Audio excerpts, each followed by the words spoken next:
What if the terrifying final judgment we've all been warned about isn't the full story? What if the end of life isn't some final exam you can fail, but a kind of homecoming you've been waiting for? I've had a glimpse of the other side. I've spent years speaking with people who believe they have connected with those who've crossed over. And a consistent message seems to emerge. Maybe what we've been told about what comes next isn't quite right. And maybe the truth is more peaceful and powerful than we can imagine. This isn't about a new religion I'm asking you to adopt. Think of it as a different perspective, one based on a pattern of experiences. For most of my life, I've been able to perceive things that seem to exist beyond our everyday physical reality. And for years, I've helped people who are looking for a connection with those they've lost. In doing so, I've heard a consistent, overwhelming, and paradigm-shifting message. The stories we've been told about death, the narratives of fear, of finality, of a punitive God keeping score, from the perspective I've been shown, seem to be a carefully constructed illusion. An illusion designed to make us afraid of the one journey every single one of us is guaranteed to take. The core of this narrative is fear. Fear of the unknown, fear of punishment, fear of simply ending. It's a fear that can keep us feeling small and disconnected from our own inner strength. But the messages that come through from these experiences are nearly unanimous. There is nothing to fear. Death, as it's shown to me, isn't an ending. It's a transition, it's a return. And what lies on the other side isn't a courtroom, but something more like a classroom, a sanctuary, a celebration of a life lived. So today, let's explore those ideas one by one. Let's see if we can replace fear with understanding and anxiety with peace. I'm going to share with you what I've seen, what I've been told, and what many believe their loved ones on the other side desperately want them to know. Before we go any further, it's fair for you to ask, who are you, and how could you possibly know this? My journey into this understanding wasn't something I chose. It was a reality I didn't ask for, first as a child who saw and felt things others didn't, and later, through an experience that, for me, tore the veil between this world and the next, completely open. Like many people who do this work, I didn't seek it out. I spent years trying to deny what I was experiencing. From a young age, I was aware of presences in the room when no one else was there. I would know things about people without being told. It was confusing and honestly pretty frightening. I was raised in a conventional world where such things are dismissed as an overactive imagination or worse. So I learned to push it down. I tried to be normal, to fit into a world that only acknowledges the five senses. But your soul knows what it knows, and you can only silence it for so long. My real initiation, the moment that made it impossible for me to ever go back to pretending, happened when I was in my early 20s. I was in a severe car accident. I remember the sound of twisting metal, shattering glass, and then silence. A profound, peaceful silence. One moment I was in chaos and pain, and the next I felt like I was floating above the scene. I saw my own body in the wreckage, and I felt no attachment to it, no pain, only a detached compassion. Then a pull, a gentle but insistent tug, not through physical space, but through a dimension of pure consciousness. I found myself moving through what many people in near-death experiences, NDEs, describe as a tunnel, a corridor of swirling light and color. But it didn't feel like a physical tunnel. It was more like a stream of awareness, and I was just flowing with it. At the end of this tunnel was a light, and the word light is a total disservice to what it was. It felt like a living brilliance, a radiant source of energy that wasn't just seen but felt. It was love. Not the conditional, transactional love we often experience here, but an all-encompassing, unconditional love that knew every part of me and accepted it all without a hint of judgment.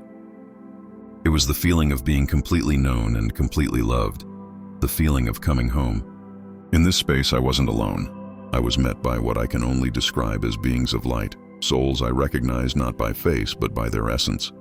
My grandmother, who had passed years earlier, was there, not as an old woman, but as a vibrant, ageless being. A childhood friend gone for a decade was there, radiating joy. They didn't speak with mouths, but the communication was instant, mind to mind, heart to heart. The message was clear. It's not your time. You have more to do. But remember this. Remember this feeling. This is the truth. And then I was shown my life. This is what's often called the life review in NDE accounts. But it was nothing like the judgment day I'd been taught to fear. There was no stern figure on a throne. Instead, I experienced every moment of my life from a dual perspective. I felt my own emotions, but I also felt the full impact of my actions on every single person I had ever interacted with. When I'd been kind, I felt their joy ripple out. When I'd been thoughtless or cruel, I felt their pain as if it were my own. This wasn't a punishment. There was no shame or guilt forced on me from the outside. It was a profound, compassionate lesson in cause and effect. The beings of light were with me, their love unwavering, like loving teachers helping me see the patterns and understand the lessons. I saw that the goal wasn't to rack up points for good deeds, but simply to learn how to love more deeply. That's it. That feels like the entire curriculum of this Earth school. I was given the sense that this experience, this transition, this review, is the birthright of every soul, not something to be earned. I was also given a glimpse into the in-between, the realms where souls seem to rest, learn, and plan their next steps with wise and loving guides. I saw how souls appear to choose their families and challenges as a curriculum for their own evolution. The pull back to my body was gentle, then insistent. I didn't want to leave, but I knew I had to go back. I returned to my body with a gasp, back to the world of pain, sirens, and flashing lights. But I was not the same. The fear of death was gone, completely erased. In its place was a certainty, a knowing that lives in every cell of my being. My psychic abilities, once a source of confusion, were now amplified and clear. I felt I understood their purpose, to share the message from that place. Common fear number 3, karma and reincarnation are punishments. The concept of karma is often misunderstood in the West as a cosmic revenge system. Do something bad and something bad will happen to you, maybe in the next life. This turns reincarnation into a scary cycle of suffering. A different perspective. Karma is about balance and reincarnation is an opportunity. The spirits I feel I communicate with are clear. Karma is not punishment. It is memory. The mystic Edgar Cayce called it memory in action.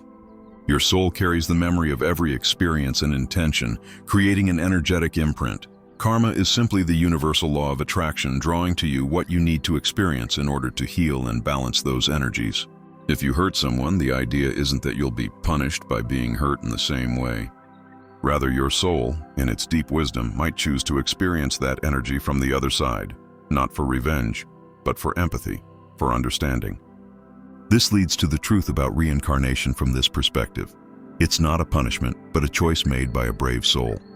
Between lives, with the help of your guides, you review your journey and you choose the circumstances for your next life. This is the concept of the soul contract. That difficult parent, you may have chosen them to learn unconditional love. That struggle with scarcity, your soul might have chosen it to master trust. You are not a victim of fate. You are a volunteer who willingly enrolled in the advanced school that is planet Earth. Common fear number 4. You are a flawed sinner, separate from God. This idea, that we are born broken and separate from a perfect, distant creator, is the root of so much suffering. It makes us feel unworthy and look for God everywhere but within. A different perspective. You are a spark of the divine, experiencing itself. This is the ultimate secret that these experiences seem to reveal.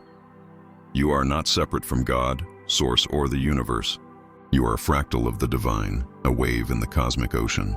The feeling of separation is the grand illusion of physical life, the amnesia we agree to so that the game of life, with all its growth, can be played. In the afterlife, this illusion dissolves. There is an overwhelming realization of oneness. You understand that the same divine energy that animates the stars is the very same energy that animates you. The beings on the other side aren't holier than you.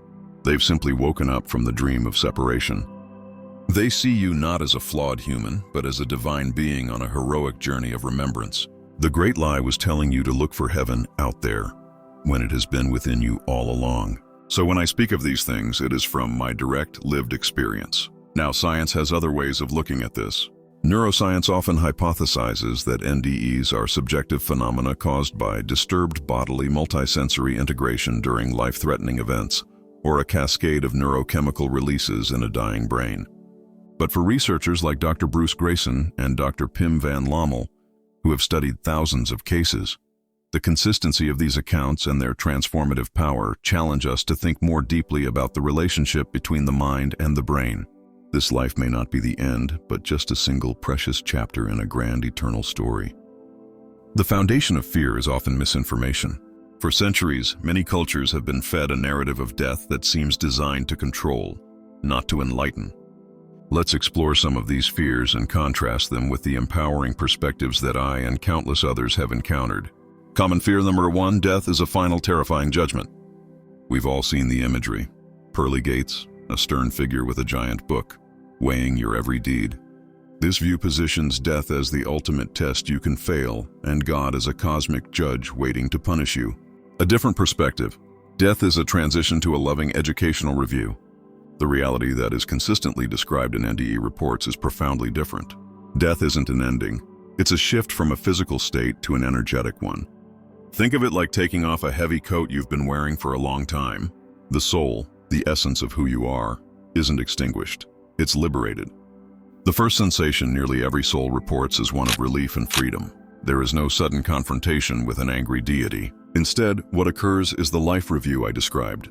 It's important to see this as an educational tool, not a judgment.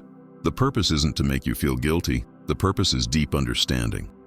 It's the soul's ultimate debriefing session, overseen with a compassion so profound it dissolves shame. You aren't being judged by a separate God. You are being lovingly guided to see your life from the perspective of a universal, unconditional love. What about hell? From this perspective, a fiery pit of eternal punishment doesn't exist as a place you are sent to. However, it seems souls can create their own temporary hell. If a soul is consumed by intense anger or hatred, they can find themselves in a state of self-imposed isolation, cut off from the light and love that is offered to them. Their life review is painful because they are still judging themselves so harshly, but the door is always open. Guides are always waiting, ready to help them the moment they are willing. No soul is ever abandoned for eternity. That is a human concept, born of fear, not a divine reality. Common fear number 2, you simply cease to exist. For those who don't subscribe to a religious model, there's often another fear, complete annihilation. The idea that consciousness is just a fluke of brain chemistry, and when the brain dies, you are gone forever. A different perspective, the afterlife is a vibrant realm of continued existence and reunion. This fear comes from a purely materialist worldview, which is a valid way of seeing the world. But many who have these experiences come back with a different view. Consciousness is not a product of the brain. The brain is a receiver for consciousness. When the physical receiver is turned off, your consciousness simply returns to its natural expanded state. Far from being an empty void, the afterlife is described as a dynamic reality teeming with purpose. It's a realm of pure thought and frequency. It's an active state of being. Here it's believed that souls rest, heal, and learn in vast libraries of knowledge, sometimes called the Akashic Records. And one of the most beautiful recurring themes is the reunion with a soul group or soul family. The idea is that we tend to travel with a core group of souls, playing different roles for each other across many lives. When you cross over, you're greeted by this spiritual family in a joyous homecoming, living without fear, loving without limits. So what does all this mean for us, right here, right now? If we choose to embrace this perspective, that death is a transition, that judgment is an illusion, and that we are divine sparks, how should we live? The messages from these experiences are profound instructions on how to truly live. The core message is to release fear. Imagine what your life would look like if you truly felt in your bones that this life is a classroom, not a test. That every mistake is just a lesson. Would you take more risks? Love more openly, forgive more easily? The guidance that consistently comes through is simple. First, stop waiting to live. This life, this messy, beautiful, challenging moment, is the main event. Find joy now. Second, understand that relationships are the heart of the curriculum. The people who challenge you the most are often your greatest teachers. Can you see them not as adversaries, but as partners in a sacred contract? Third, listen to your own inner guidance. Your soul is constantly communicating with you through your intuition, your dreams, and your passions. Your joy is your compass. What makes you feel alive? Do more of that. Finally, know that you are never alone. Many believe their loved ones who have passed are not gone, but have simply changed form. They are with you, watching over you, sending you love. Talk to them, ask for guidance. Pay attention to the signs they might send. They are working to let you know that the connection of love can never be broken by something as simple as death. The old story is that death is a wall. This new perspective suggests it's a doorway back to a reality of unconditional love and infinite wisdom. By living from this truth, we not only dissolve our own fear, but we become a beacon of light for others. We begin to create heaven on earth, which may have been the point all along. You are a magnificent, eternal soul of light. You came from love, you are made of love, and you will return to love. Remember who you are. If this message resonated with you, if it touched a place of knowing deep within your soul, please subscribe and join this community. We will continue to explore the truths of our spiritual journey together. Share this video with someone who might be living in fear or grieving a loss, so they too can find peace in this understanding. The world changes one heart at a time, and it starts by replacing fear with love. Thank you for listening.